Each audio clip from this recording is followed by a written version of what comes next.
I have a graphic that I posted on X a while ago, March 14th. These are basically the characteristics that we need money to have. I don't know about these ones, the verifiable supply, decentralized, unconfiscatable, but these are the actual functions of money that we need money to have. International, not really.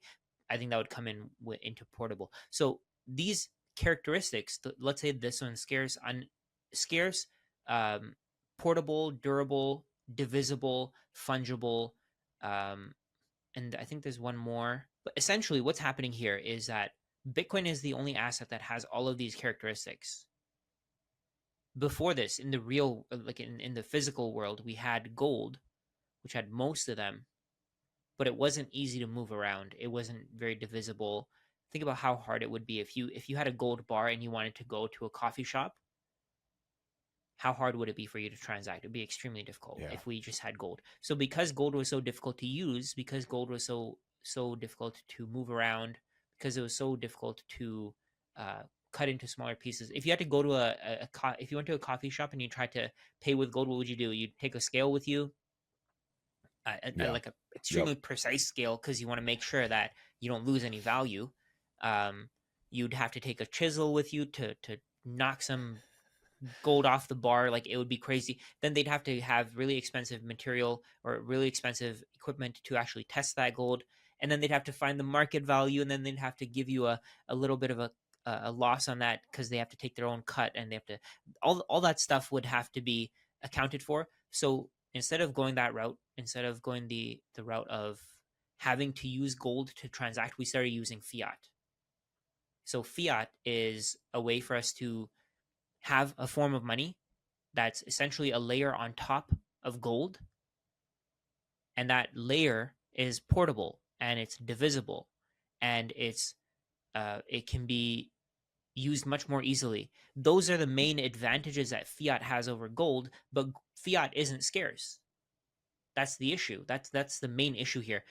Fiat can do everything that gold can do.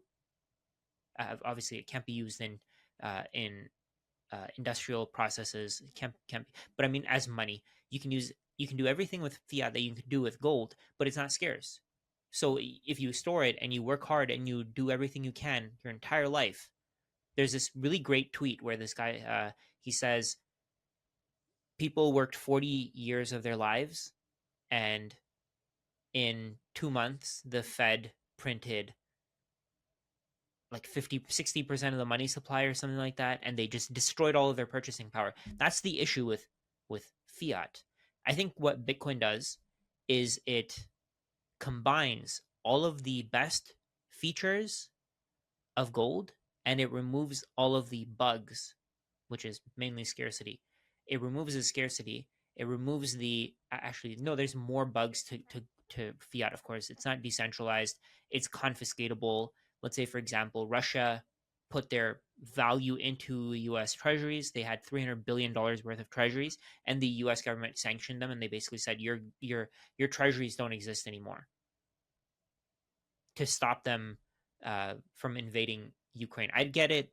Invading Ukraine is not a good thing. I'm not saying any of that. But what if they were doing something different? What if you're the one doing something and you think it's right, but they think it's wrong?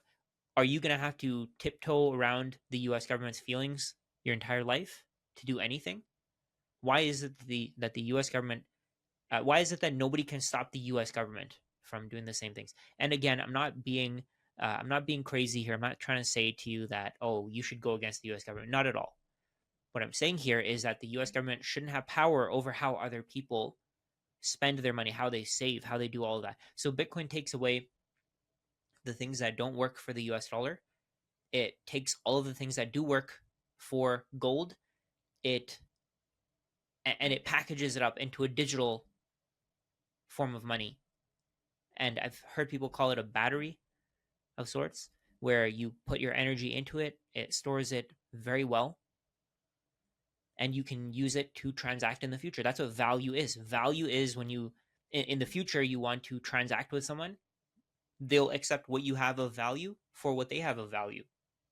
They create something, let's say they create a product, you pay them with something of value, right? If you pay them with US dollars, let's say you work for me, Let's say you're an employee of mine. I'm paying you an hourly wage. I'm paying you in US dollars. I'm getting something from you that can't be replaced, but you're getting something from me that I can just borrow and it can be created out of nothing.